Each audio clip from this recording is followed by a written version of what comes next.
What's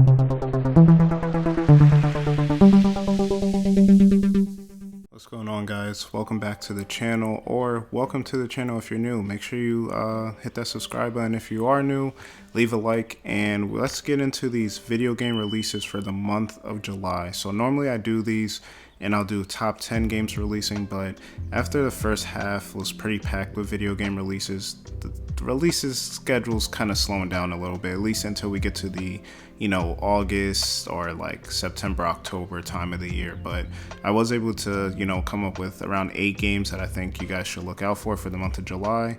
So starting off, we have on July 4th we have Synapse, which is going to be a PlayStation VR 2 only game, and this game looks pretty cool. Again, if you're into VR, you have a pistol in one hand and then you also have some type of like telekinetic abilities in the other hand. The game seems pretty like black and white, but then certain things you shoot or enemies, they glow like red or purple or different colors like that. So if you're one of the few people that have a PlayStation VR 2 on 4th of July, you will be able to pick up Synapse. Next up on July 6th, we have a game called Gylt, which is actually it used to be a Stadia exclusive, so Google Stadia game. And it's good to see some of these games that were kind of locked on those, Stadia or Luna or any of those type of like cloud-based games that aren't really around anymore. It's now coming over to PC, PlayStation 4, PS5, Xbox One, Xbox Series X and S, and Nintendo Switch. And it's kind of like a horror survivor game. I do think maybe little kids, maybe like let's say 10 years old or so, could play this game as well. It's not like bloody or anything, but there are some scary moments. It seems like it's fueled on like nightmares and things like that, but the art style seems pretty cool, and it's a game to check out, and hopefully there could be some more Stadia games coming out. But Gylt, you could check this out on July 6th. The very next day on July 7th, we have The Legend of Heroes Trails into Reverie. So The Legend of Heroes is a franchise that I'm not too familiar with. I know it is a pretty popular one. It is a JRPG franchise from Falcom, who also makes the Ease games. So it's good to see that the franchise is still going pretty strong. So this game will be coming out on July 7th, and it looks like typical JRPG. There's different mechanics and crystals and things like that to upgrade your characters and have different characteristics and things like that. Again, I'm not too well versed on the Trail series or Legend of Heroes series, but if you have a PC, PlayStation 4, PS5, or Nintendo Switch, you could check out the game on July 7th. Next up, we got a game from Night Studio that is actually a Netflix game studio, and it's called Oxenfree 2 Lost Signals. So this game will be coming out on July 12th on PC, PlayStation 4, PS5, and Nintendo Switch. And it looks like one of those, I won't call it an indie title because Netflix has billions of dollars, but kind of that indie style, like 2D, kind of like paper mache almost looking style of game to it. But it seems like it will be kind of like a mystery / like supernatural type of game. The subheading of the title, the subtitle of the game, Lost Signals, kind of shows where you're kind of communicating through these like signal towers, and you see like different creatures kind of coming in, so there might be a different world out there or anything like that. But again, it's cool to see Netflix throwing the gauntlet down and kind of developing their own games, or at least publishing their games and backing it with their own money. So you could check out Oxenfree 2 on July 12th. Next up, we have a game that Capcom has not stopped promoting since the year started, but we have Exoprimal coming out on July 14th.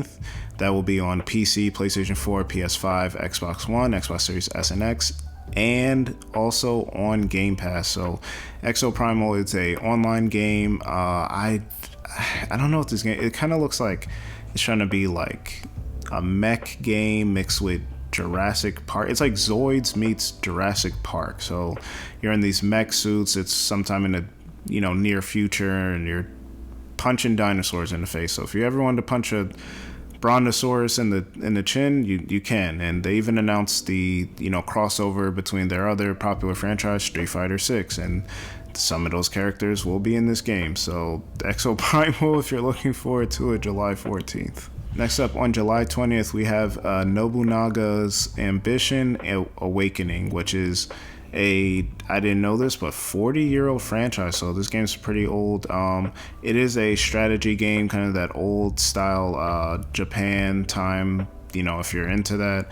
I'm personally not really into it, but if you are, you could check it out on July 20th on PC, PlayStation 4, and Nintendo Switch. Then the next day on July 21st, we have what people are kind of seeing as Nintendo's last big first party game for the year. I know we got some announcements for a new 2D Mario and Super Mario RPG and things like that, but this is kind of seen as like the last big hitter of the year, at least for the first half. But we have Pikmin 4 for Nintendo Switch coming out, and people seem to be pretty excited for this. I think Nintendo did the smart thing and is releasing Pikmin 1 and 2 physically as well as digitally, so people that want to get into the franchise, they can own all four, or people that just want to have everything on one system, they could double dip and buy it too. So now you got Xenoblade Chronicles, the entire series on the Switch, and also you have Pikmin, the entire series on the Switch. And I could see them doing this again. We got the announcement of Luigi's Mansion Dark Moon, which is only on the 3DS, coming over to Switch, so we could see that whole franchise coming over to Switch as well. So Pikmin 4 will be coming out for Nintendo Switch on July 21st. And then last up, on July 28th, we have Disney Illusion Island coming out exclusively on the Nintendo Switch. And in this game, it's a 4-player local co-op game.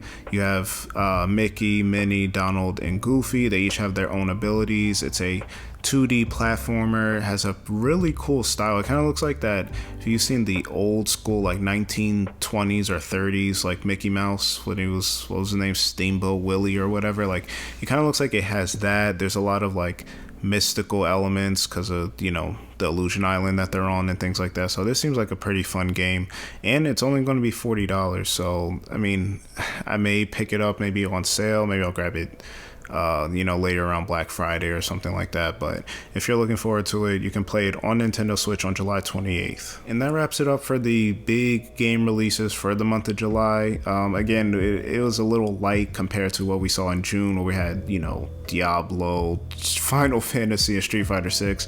But, that's kind of the time of the year. This is kind of time to, maybe pick up some old games you haven't played yet, go dig into your backlog and stuff like that. But still some pretty decent releases coming out in July, and then we got a lot to look forward to for the rest of the year. So pretty good year so far, I'd say. But that pretty much does it, guys. Thank you, I appreciate it. Like I said, if you did not subscribe, please do subscribe if you're new. We do upload every Sunday. I try to keep consistent with the content. I appreciate it.